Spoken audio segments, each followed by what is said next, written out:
guys, I hope you're having a wonderful day wherever you are in the world. I'm back again to bring you another video, and in this one I want to talk about the brand new second studio-length album by the supergroup Umbra Vitae entitled Light of Death. It really feels like yesterday that Shadow of Life came out from Umbra Vitae, but it was 4 years ago at this point, and this supergroup is made up of a variety of heavy hitter, just literally S-tier people if you're talking about the metalcore and deathcore and hardcore niches, because you have members from Job for a Cowboy, Converge, The Red Chord. You also have some connection to Hatebreed, and ultimately one of the big standouts that drew a lot of people to them, if that wasn't enough, was the production coming from Kurt Ballou of Converge, who has notoriously been one of the big heavyweights in the metalcore, deathcore, and just greater metal landscape for quite some time, making some of the most monstrous and gargantuanly produced records that you would hear in the entire niche. So much so that it became a hallmark of sorts, to where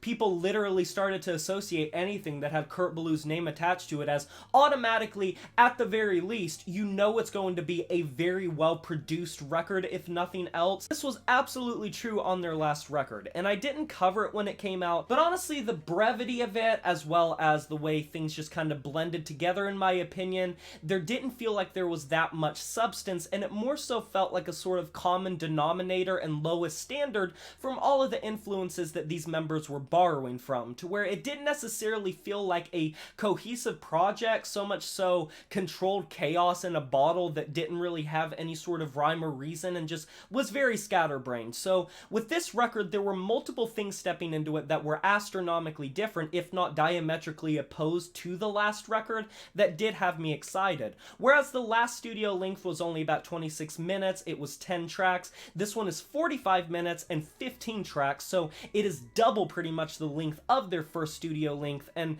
I was curious to see how this was going to pan out. Because one of the biggest sort of pitfalls, downfalls, if you will, of Shadow of Life was how constant everything was. It did feel like a very chaotic, unhinged, manic sort of record. It was brief, it was hateful, it was consistent, but it didn't have that much in the way of memorability, and I am happy to report that a lot of these tracks, while they still maintain that Umbra Vitae sort of fingerprint, it does feel more calculated, and it does feel a little bit more measured and versatile. In my opinion, this could be a very good or bad thing depending on what perspective and point of view you're coming from. Because when Umbra Vitae sort of breaks up a composition and allows a track to breathe a little bit more and have more versatility with grooves and not be so static and locked in with just aggression and nothing else, it can provide a lot more dynamics and range and make these tracks feel more expansive and like they have a lot more room to both breathe and exist in. But on the flip side of that coin, these moments are a little few and far between, and sometimes a little difficult to notice. It would be like if Nail suddenly decided to go into more doom sludge-centric death metal moments in every single one of their tracks, or at least the vast majority, and I think that's a great analogy. The length of this record can make the constant pummeling rage sort of become a little bit over cumbersome as the track listing progresses, and the trajectory of this record is kind of like, yeah, they break up these tracks, but at the end of the day, Umbra Vitae, if they do one thing, it is rage, it is aggression, and no matter how many times they sort of go off and trail into these little trudgy trenches of doom metal riffs, or a hefty bass line, or a riff that just settles into sort of like this old school death metal ism, it isn't necessarily enough to sort of distract from the fact that this is pretty much 50 minutes worth of material of just constant full throttle aggression. And that kind of was one of the big strengths of their first release, is it didn't really overstay its welcome, even if it wasn't memorable. And I think on this record they do a good job of trying to pad out these tracks to the best of their ability,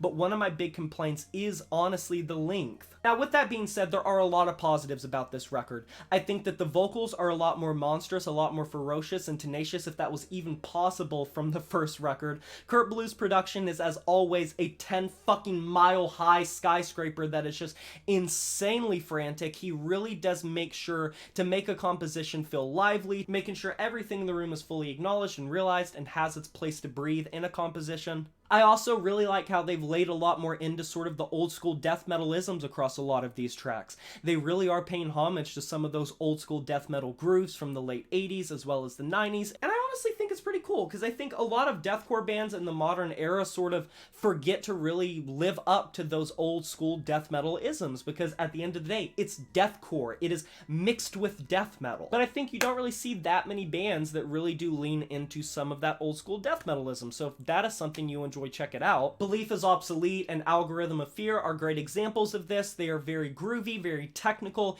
and that kind of is another thing that I want to boost in this record's favor, is even through some of the aggression, I would kind of compare it to like a good grind record and some of the franticness, where there are a lot of intelligible moments that really do have a lot of technicality in them. And honestly, some of these tracks still kind of do blend in a little bit together. Some of my complaints with the first record carry over here. I'm not gonna lie and say that all of these tracks are instantly fixed just because they're using more versatility. But with that being said, at the end of the day, those are just critiques of the overall packaging of this record. Ultimately, this record at the end of the day is fucking fire. It is banger from front to back. It is the best parts of deathcore mixed with the best parts of metalcore, with an S-tier cast of musicians that are so talented in their proficiency and being efficient, with a production backing them that is able to showcase all of their talents perfectly in a way that I don't think just an everyday producer could do. He makes so many exhilarating moments in these tracks with his direction, and I can't say that this record would be half as good if it wasn't for Kurt Ballou's production all over it and some of his signatures. And if you like the way that he produces records, he really has honed it pretty well. If you enjoy this record, it's gonna come down to whether you like the more frantic manicness of the first record and the brevity of it, or if you like something that is a little bit more of a lengthy excursion into some different influences, building on what the first studio length really embodied. I think they do a good job of using those stepping stones to make a record that is pretty comprehensive and really does play out very well. And even though I do have some complaints over some of the memorability, some of how frantic it is, and also just the overall length, I feel like some of this could have been trimmed down a little bit, it ultimately is one of the best deathcore slash metalcore, whatever the fuck you want to call it, records that you will hear this entire year. And honestly, I think it's probably my favorite deathcore record that has released this entire year. So with all that being said, I'm going to be giving this album a 7 out of 10.